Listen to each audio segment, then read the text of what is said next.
Olá, produtivos! Hoje eu vou dar continuidade para a análise dos fatores psicológicos que atrapalham, que destroem a produtividade. Aí você vai falar assim, Roberto, mas não está muito psicológico? Eu quero falar para você, está psicológico. E eu quero aproveitar que eu sou psiquiatra de formação, psicoterapeuta, e obviamente compreendo como é que funciona o cérebro para atrapalhar e para ajudar você a realizar seus objetivos e, consequentemente, ser mais produtivo. Um dos instrumentos psicoterapêuticos mais poderosos para a gente analisar o que a gente faz com a nossa vida se chama roteiro de vida. Roteiro de vida foi desenvolvido pelo criador da análise transacional, que se chamava Eric Berne. O roteiro de vida, a teoria de roteiro de vida, ou de script de vida, ele diz o seguinte: quando as pessoas são jovens, e quanto mais jovem, mais forte o script de vida, essas crianças vão recebendo pressões sociais. E debaixo dessas pressões sociais, elas podem decidir como que vai ser a sua vida. Como que vai ser a sua vida. Então, quando as pessoas são crianças, elas, por exemplo, podem ter um pai alcoólatra. E esse pai alcoólatra pode dar tanta pressão que essa criança, olha, estou usando o verbo poder, essa criança pode aceitar essa pressão e incorporar essa pressão. E aí ela vai decidir o roteiro da vida dela. Então, é muito simples quando você vê uma pessoa que está usando drogas. Então, é um gerente, tem 25 anos, é casado, tem um filho e começa a usar drogas. Aí você olha e fala assim, nossa, tem um roteiro de vida, tem um filme acontecendo que o final é essa pessoa na sarjeta. Às vezes, e a gente cada vez mais vê isso no mundo das celebridades, você vê uma garota, uma atriz ou uma top model, e aí você olha e vê que ela tem uma estrutura que poderia ir para o sucesso direto. E aí essa pessoa começa a fazer bobagem com a carreira dela, E aí quando você olha essa pessoa 3 anos depois, ela está na rua, no meio da rua. A gente vê isso muito com jogador de futebol, o garoto com 18, 19 anos, e de repente começa a fazer bobagem, aí você olha, com 23 anos você fala assim, nossa, o que aconteceu com a vida dessa pessoa? Quando a gente vê o desenho da vida das pessoas, a gente olha, isso fica para mim muito claro quando eu trabalho com, por exemplo, palestrantes. Hoje, um dos meus maiores trabalhos é como palestrantes, é formar palestrantes. Então, pessoas que têm o desejo, o objetivo de se transformar em palestrantes. Você acha que o final da carreira dessa pessoa depende do talento dela? Vou falar, não. Você acha que depende de quanto que ela sabe? Não. Você acha que depende do carisma? Não. Quando eu olho muitas dessas pessoas de 20, 30, 40, 50, 60 anos se aproximando de mim, eu vejo assim, qual que é o desenho da vida dessa pessoa? E a gente vê, por exemplo, tem pessoas que têm um desenho de vida de ser um vencedor, de ser um campeão. E essas pessoas, embora elas não saibam nada, elas têm um comprometimento com essa vocação, e elas vão estudar, e elas vão ser humildes, e elas vão treinar. Por quê? Porque elas têm um compromisso com o sucesso. Agora, tem outras pessoas que, infelizmente, têm um compromisso com o fracasso. E aí, o que elas fazem com a vida delas? Às vezes elas sabem muito, mas elas não usam o que elas sabem. Às vezes elas têm carisma, mas em vez de usar o carisma para hipnotizar as pessoas, conquistar o público para uma ideia positiva, eles usam esse carisma para levar para o lado negativo. E a partir daí,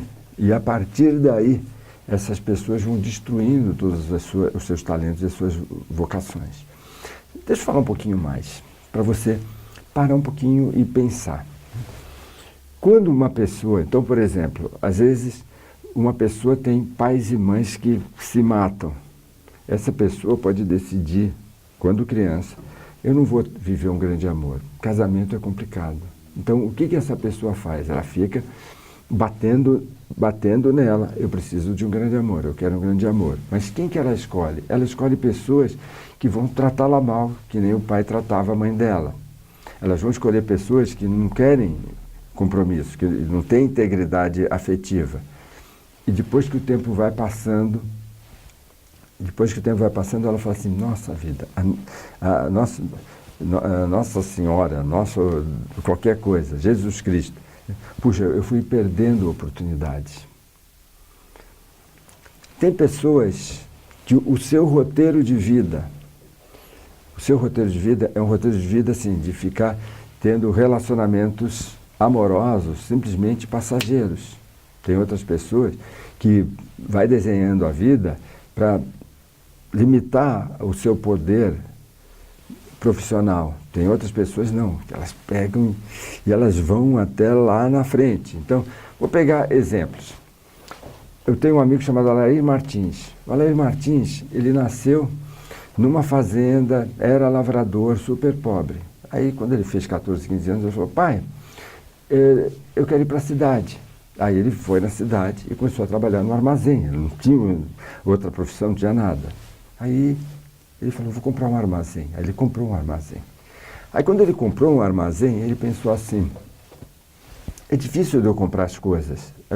A minha vendinha é pequena e os atacadistas e as empresas não vêm me vender.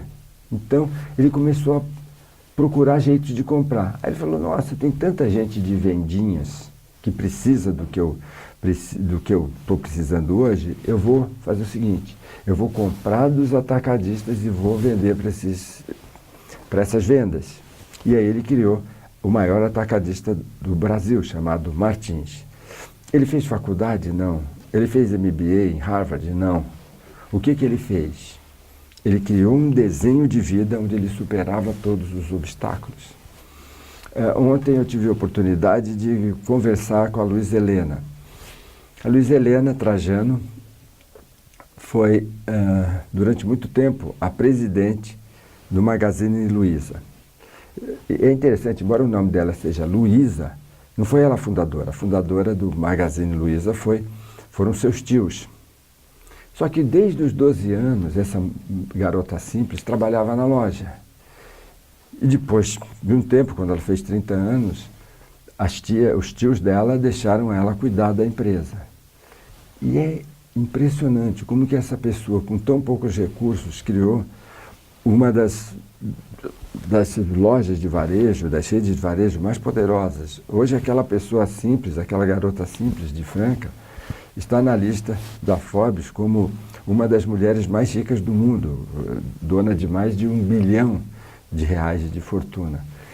Vê, não é a quantidade de recursos, mas é o desenho que essa pessoa faz para a vida dela. Aí você vai falar assim, e como é que é isso, Roberto? Vê, tem pessoas que a vida é um drama. Então, se você imaginar que a história dessa pessoa é um filme, e você for assistir esse filme, você vai ver que você vai ficar chorando o tempo todo. Por quê? Porque é muito triste. E é importante a gente perceber, quando essa pessoa se aproxima da gente, ela vai trazer uma história triste. Ela não... Outras pessoas, a história é uma comédia.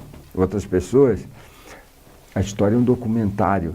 Outras pessoas, a história é um romance. Né? E às vezes esse conto de fadas, ele vale.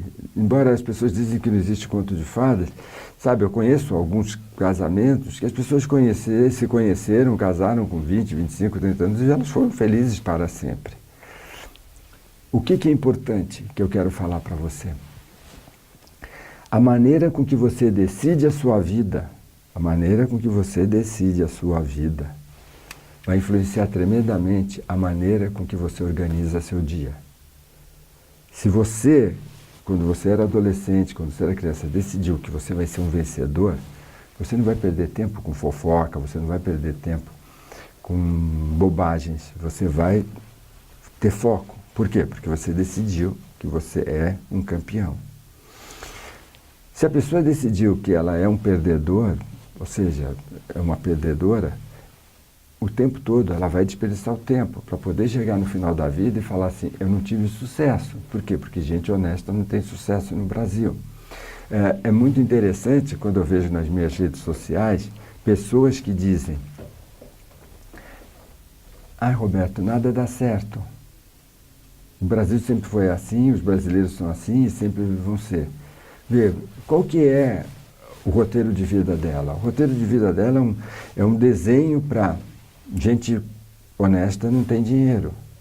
Tem outras pessoas que falam assim, não, eu vou transformar essa realidade, eu vou mudar essa favela, eu vou mudar essa escola, eu vou mudar as crianças com câncer sem tratamento. Cada vez que alguém fala alguma coisa, ela demonstra qual que é o roteiro de vida dela. Cada pessoa tem a dimensão,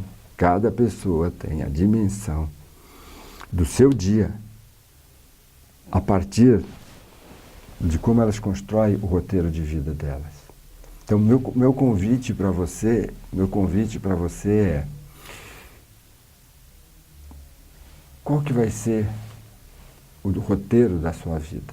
O Eric Berne dizia assim: nós temos os roteiros de vida dos perdedores e nós temos o roteiro de vida dos vencedores.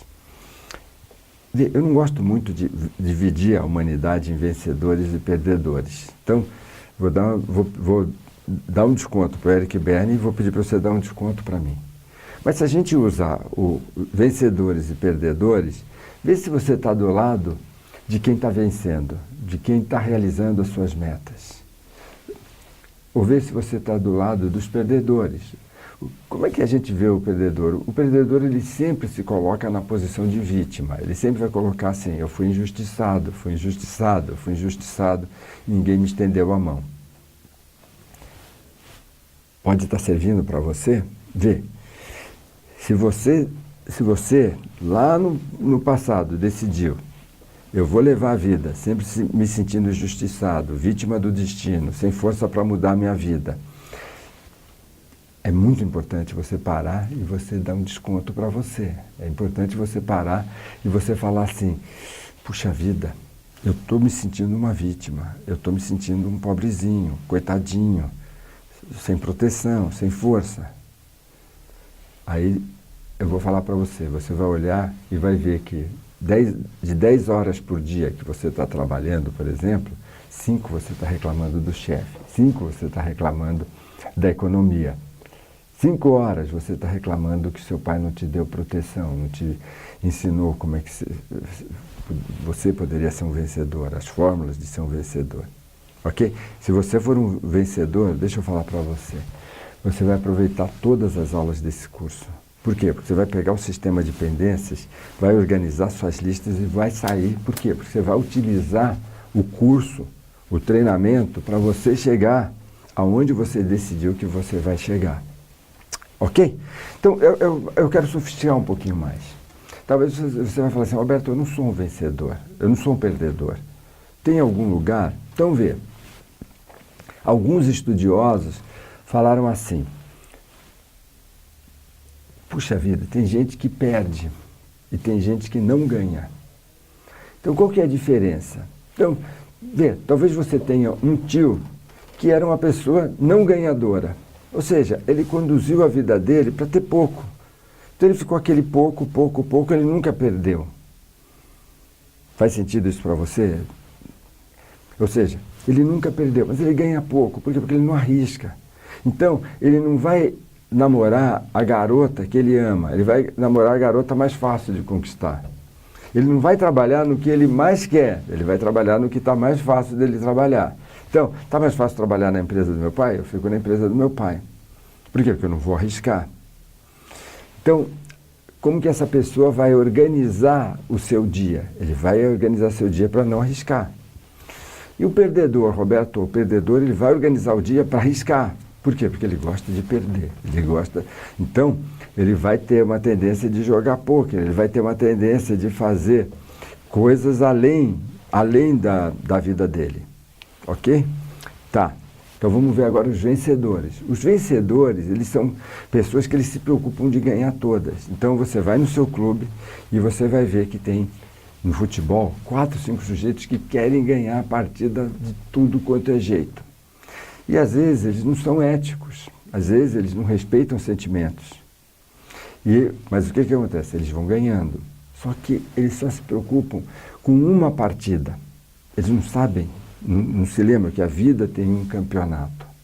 Que a gente tem hoje, jogo, mas depois da manhã a gente tem jogo. Depois da manhã a gente tem outro jogo. Depois a gente tem outro jogo. E que faz parte da nossa vida, perder algumas partidas e ganhar outras partidas. E a gente vai organizando a vida da gente. Quando a gente perde, a gente para, analisa, melhora. Quando a gente ganha a partida, a gente tem a referência de que a gente está indo para o caminho que a gente quer que esteja. Essa dimensão de vida, ela é fundamental para você começar a perceber. Qual que é a minha missão de vida? Por que eu nasci? O que eu estou fazendo nessa vida? Aí você vai parar para perguntar. Eu estou perto, eu estou me aproximando do que eu me propus na vida, eu estou me distanciando.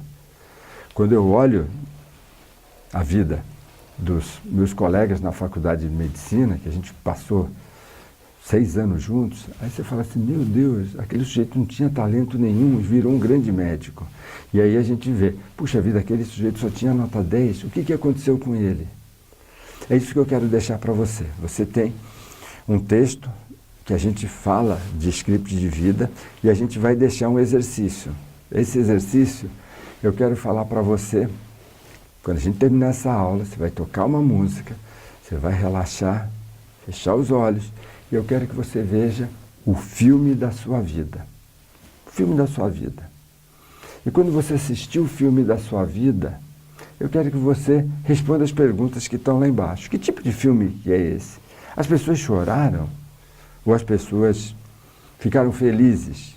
Né? Tem gente que é tão não ética, destrói tantas pessoas que quando essa pessoa morre, as pessoas falam, pô, graças a Deus, vai parar de ficar assassinando gente, fazendo baixarias com a vida das pessoas. Eu quero que você analise muito, muito o seu script de vida. Que desenho que você tem para a sua vida. Porque o que você decide fazer com a sua vida vai influenciar demais como que você usa o seu dia. Como que você organiza o seu dia, como que você organiza seu tempo. Trabalhe nisso. Por quê? Porque as pessoas que têm estrutura psicológica são as que melhor organizam o seu tempo e são as pessoas mais produtivas. Um grande abraço.